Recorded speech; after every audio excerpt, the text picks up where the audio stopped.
advantages to our facility is that it is located right in back of the police department for Fort Kent, in back of the municipal building, and that gives us a great sense of security, which we appreciate. And as a matter of fact, the police department maintains a list of authorized people to go into the facility, which is very helpful since it is not staffed. It is too small to be staffed.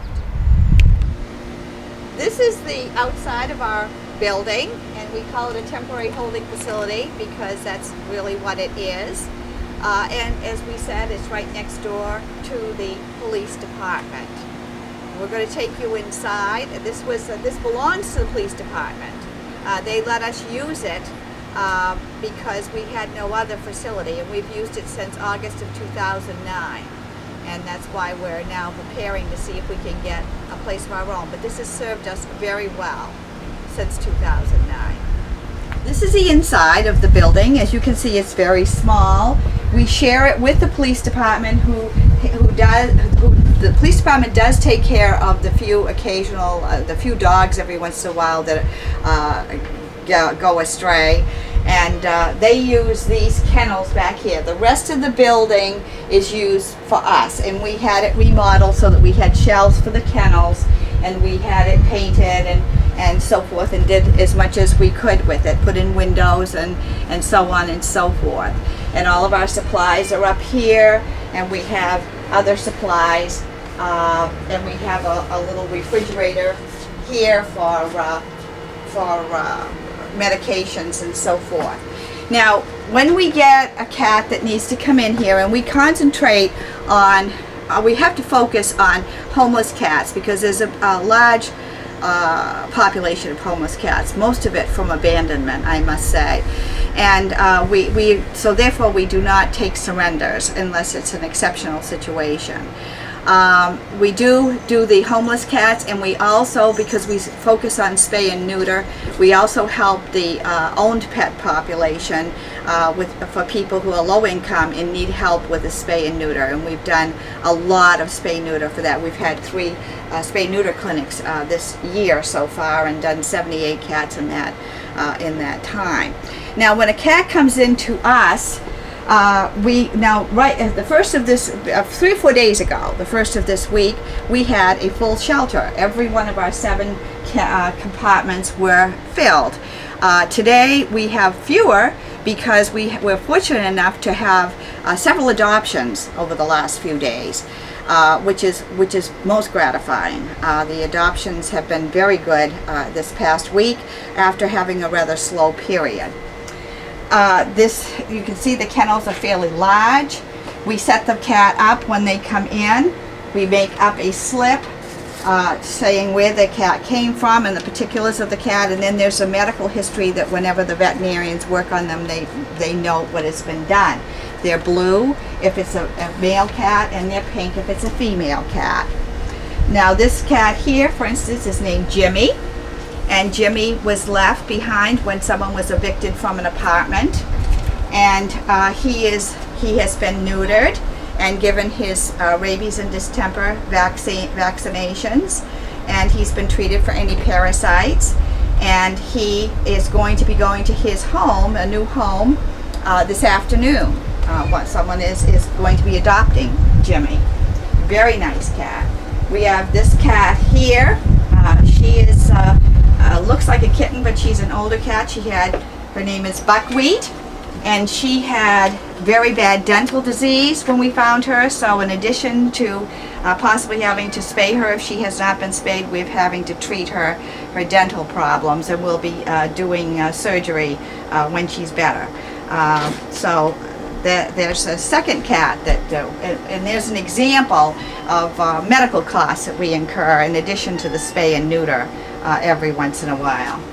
As I said, there are a number of empty kennels, which is really good because we frequently get a need to take a cat in. We have a mother and 2 little kittens down here, and the mother has recently been spayed and given her vaccinations, and we kept her separate from the kittens for a while. The kittens, someone is interested in them. I don't know, but they may be adopted soon. And we have another little girl over here who we think is getting pretty much old enough so that she can be spayed. We spay and neuter them as soon as they're old enough to do it. We do it so that they will be going out of here altered. If they can't be spayed or neutered, we require a deposit and give the deposit back when we have proof that it has been spayed or neutered, because that again is our focus. We want to make sure that we decrease the population of the cats. We have an air conditioner in here for the summertime. It gets quite warm. The town now pays for our overhead, which is the heat and the electricity, and which is very nice, which is very helpful to us. It is difficult to now, one other thing I want to mention is we have volunteers come in between 8 and 10 in the morning and 5 and 8 at night that have to fill in a form that show they've been here, what they've done, swept the floor, cleaned, redone the kennels, given them new food, changed the litter pan, all that sort of thing. That's all documented. Plus they have a book that they can make notes of anything that needs to be made note of for other volunteers coming in. We have a whole group of people who volunteer for us in that regard. It was a Boy Scout project? Yes, it was. It was a Boy Scout project that allowed us to be able to fix this place, so it was not a lot of expense. But what I was thinking that I wanted to mention, the reason that we're going to be getting a new facility is we want more space, number one. It will still be a very small place, as you will see in the next clip. But it needs to be easier to clean. We need to have flooring inside, and the walls need to be easier to clean. We want it to be more spacious so that the cats will have a nicer place. When someone is here, the cats are allowed to come out and play in this small area, but we want to have a special room with a big window where they can have cat trees and so forth and be able to have a much nicer place. We want people who come to see the cats to have a better environment and be able to see the cats more easily. And couple of the most important things is we have no running water in this building, and that is problematic. We have to lug our water in. And we have no isolation area. We have to use a foster home to isolate a cat if we feel that they shouldn't be coming in here directly. So that is those are things that we hope to correct. And plus having, quite frankly, the autonomy of not having dogs every once in a while being placed here, which is somewhat disruptive. It has never been a problem per se, but it is a distraction, and it would be good if we don't have to have that as part of our building. So that is pretty much the short version of what we do here, and we're excited about the fact that we're going to be doing something more for the cats with this new building.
Hello and welcome again to the second portion of our presentation regarding our shelter.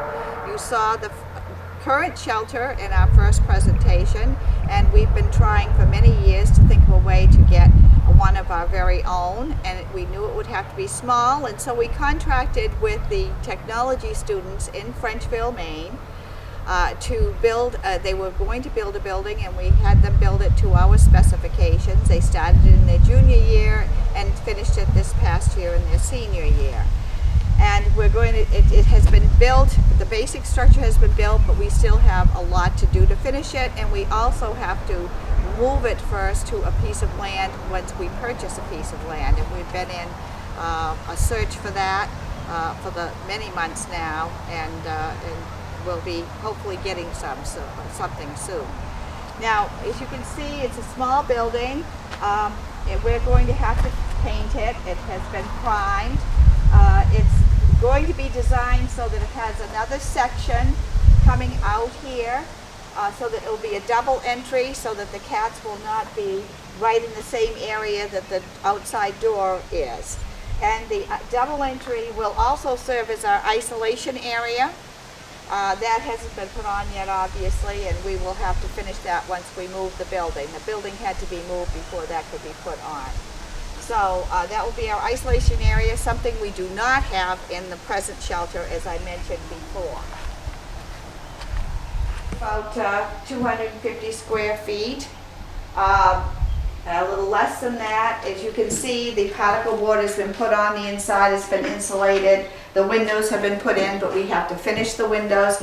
We're thinking of putting Formica on the walls so that they can be cleaned easily. We'll have to put some kind of ceiling here. We're going to have a finished floor that will be easily cleaned, a linoleum or something of that nature. We're going to be putting shelves along here and along here, so that we can accommodate our kennels, and we should have space for close to 10 cats versus the capacity of 7 that we have now, which isn't a lot of cats, but our group is made up of very few, just a few volunteer board members, and we do all the administrative work, and we cannot staff a large shelter, so it's got to remain modest. So all the shelves will be there. We hope to have some kind of maybe at this end a table, so that when the veterinarian comes, they can have a space to work on, maybe perhaps on this side here. This time we're going to have running water, and that's another thing we don't have in the existing shelter. It's a small bathroom. It will have a toilet and a set tub. So the set tub will enable us to wash things, clean things, which will be very nice, and it'll be handy to have a toilet on site. So again, this all has to be finished off. Now we asked to have a large window here, because what we're envisioning is to put a kind of a wall from here to here.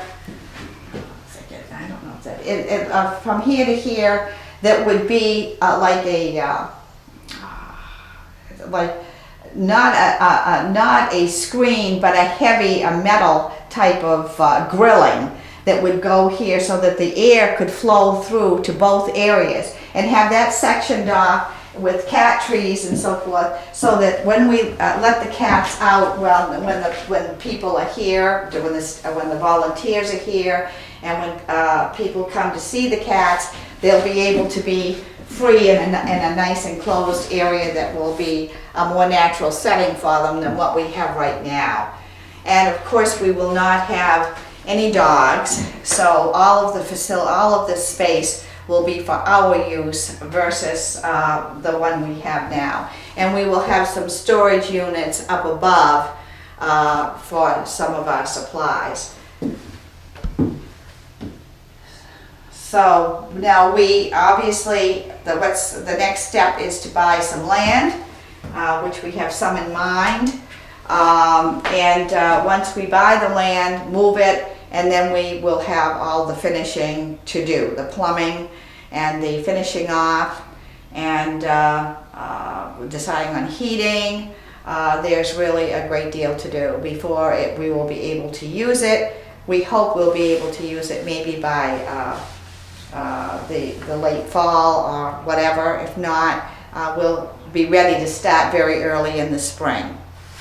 So that's our plan, and we are seeking grants, as you know, to help us with the purchase of the land and the setup of the building, the finishing of the building, and that sort of thing. So we're very excited about having something that's more workable